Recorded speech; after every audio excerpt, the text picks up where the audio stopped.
कि इनका बेटा विदेश पढ़ने के लिए गया है, मामा का। और मामा के एक संदर्भ में मैं आपको बता दूं, मेरा नाम कन्हैया है और कन्हैया ने कंस का वध किया था और कंस भी मामा था। यह संदर्भ मैं इसलिए बता रहा हूं कि हमको सच्चाई आंख खोल करके देखने की जरूरत है।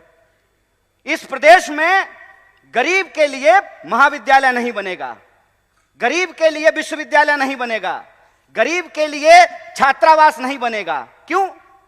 क्योंकि जब मुख्यमंत्री का बेटा विदेश पढ़ने के लिए जाएगा तो आदिवासी के लिए महाविद्यालय क्यों बनाएगा? और जब चुनाव आ गया है, 20 साल से सरकार चला रहे हैं, जब चुनाव में 20 महीना बचा है, तब इनको बहन जी लाडली की याद आई है और क्या कह रहे हैं कि हम 2000 रुपया दे देंगे। चाचा, आप 2000 रुपया अपने पास रखिए, यह बताइए कि 350 का सिलेंडर 1400 रुपए में क्यों मिल रहा है?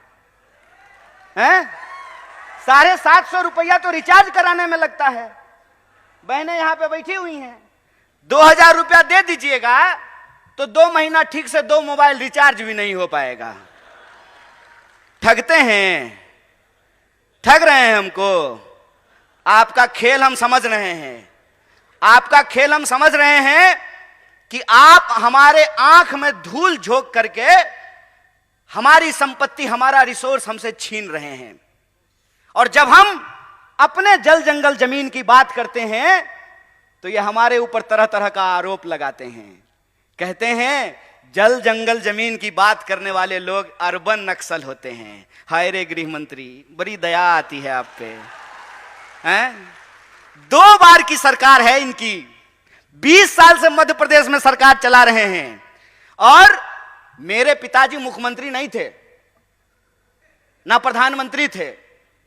मैं एक साधारण परिवार का लड़का हूं, लेकिन मेरे पास महात्मा गांधी की तरह, बिरसा मुंडा की तरह, शहीद आजम भगत सिंह की तरह, डॉक्टर बाबा साहब भीमराव अंबेडकर की तरह सच की ताकत है। इस बात को याद रखिएगा।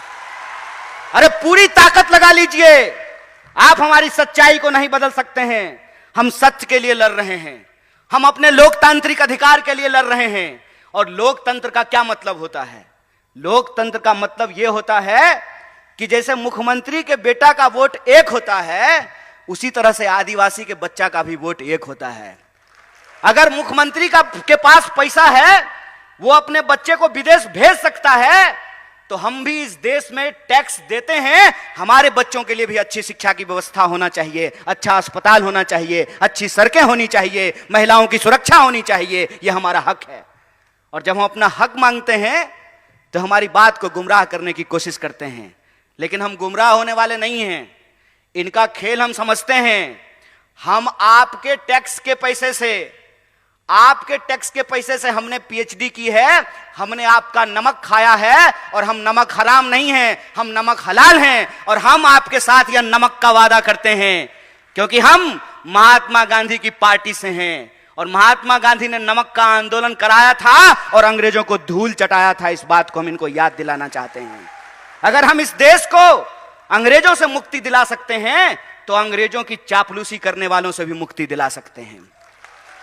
हमारे स्कूलों को बंद करके, हमारे छात्रावासों को बंद करके, तरह तरह का भर्ती घोटाला करके, घोटाला खत्म ही नहीं हो रहा है।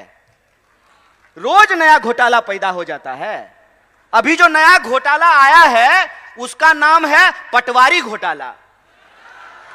और मैं वीडियो देख रहा था, वीडियो में जो पटवारी घोटाला नहीं, पटवारी परीक्षा की जो टॉपर है, उसको पूछा कि मध्य प्रदेश का राजधानी कहां है, तो बोली दिल्ली। हम बोले बिल्कुल ठीक बात है। आजकल मध्य प्रदेश में सारा कंट्रोल दिल्ली से ही चल रहा है। बेचारे नरोत्तम मिश्रा जी, उनको फिल्म का बड़ा इंटरेस्ट है। अक्सर दीपिका पादुकोण को देखते रहते हैं कि दीपिका पादुकोण क्या पहनी है। अरे राज्य चला लो यार, गृह मंत्री हो, तुम्हारे राज्य में सबसे ज्यादा महिलाओं के खिलाफ अत्याचार हो रहे हैं, सबसे ज्यादा आदिवासियों के खिलाफ अत्याचार हो रहे हैं। राज्य समल में नहीं रहा है। कहते हैं ना, घर में नहीं दाने, अम्मा चली भुनाने।